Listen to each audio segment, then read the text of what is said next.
Ingliz tilini o'rganishni niyat qilib o'quv markaziga borasiz. U yerda esa sizga grammatikadan boshlashingiz kerakligini va bir etapdan boshqa etapga o'tish uchun kamida 3 oy sarflashingiz kerakligini aytishadi. Siz o'qishni boshlaysiz, borgan sari grammatikaga sho'ng'ib boraverasiz. Grammatika, zamonlar, qoidalar, ular na esingizda qoladi va na ularni ishlatib gapira olasiz. Chalkash grammatik qoidalar sizni bir oyda zeriktiradi va bezdirib ham qo'yadi. Zerikaningizdan yoki qiynalganingizdan o'qishni tashlaysiz. Lekin maqsad qurgur sizni tinch qo'ymaydi. Ozgina tanaffusdan keyin yana inglizni o'rganishni boshlaysiz. Bu safar boshqa o'quv markaz, lekin yana o'sha eski usulda. Har bir boshlaganingizda tubiy mavzusini o'rgataverishganidan tubiy qiroliga ham aylanib ketasiz. Shuncha natijasiz harakatdan keyin inglizni o'rganish o'zi men uchunmikin deb o'ylab ham qolasiz. O'qituvchilardan so'rasangiz, intizom yo'q sizda deb hamma aybni sizga ag'darishadi.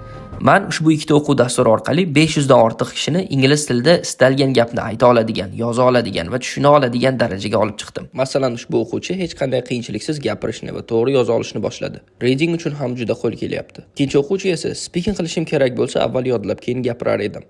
Endi bularning hech biriga ehtiyoj yo'q deb fikr bildirdi. Shuning uchun bu videoda ingliz tilini siz ham o'rgana olishingizni va to'g'ri yo'lda o'rgatilsa, siz ham intizomli bo'la olishingizni isbotlayman.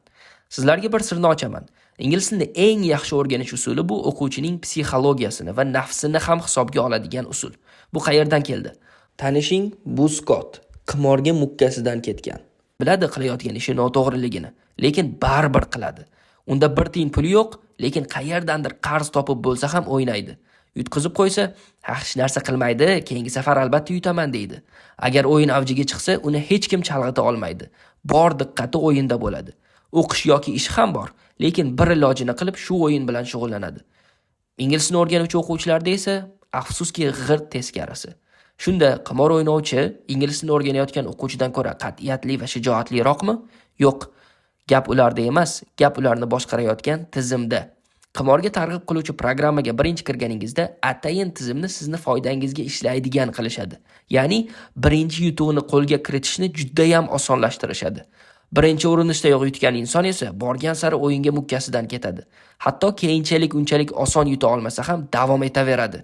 Sababi birinchi yutuqdan keyin uning nafsi ham u bilan birga bitta komandada harakat qiladi. Hamma gap o'sha birinchi yutuqqa oson erishganida. Inglizni o'rganish jarayonida-chi? Sizni xursand qiladigan birinchi yutuqni, natijani bir kun u yoqda tursin, bir oyda ham ola olmaysiz. Aniqrog'i, siz inglizni o'rganayotgan yo'l bunga moslashmagan. Bu esa nafsingizga og'ir keladi va taslim bo'lasiz. Xo'sh, inglizni o'rganishda ham sizga birinchi yutuqni tezroq olishingizga yordam beradigan va nafsingiz ham sizga qarshi emas, siz bilan bir komandada harakat qilishiga moslashgan tizim bormi? Bor. Uni ko'rsatishimdan oldin siz bilan yuqorida aytgan birinchi yutuq biz uchun nimaligini aniqlab olishimiz kerak. Ingliz tilini noldan o'rganayotgan o'quvchi uchun ko'p so'z bilish birinchi yutuqmi yoki ko'p grammatika bilishmi? Ikkalasi ham emas. Birinchi yutuq bu o'zbek tilida aytadigan gaplaringizni ingliz tiliga tarjima qila olish. Grammatika va so'z bilmasangiz ham. Tasavvur qiling, inglizni o'rganishni boshladingiz va birinchi darsdayoq gap tarjima qilyapsiz. Ishonish qiyin, bilaman, lekin tarjima algoritmi bilan buni iloji bor.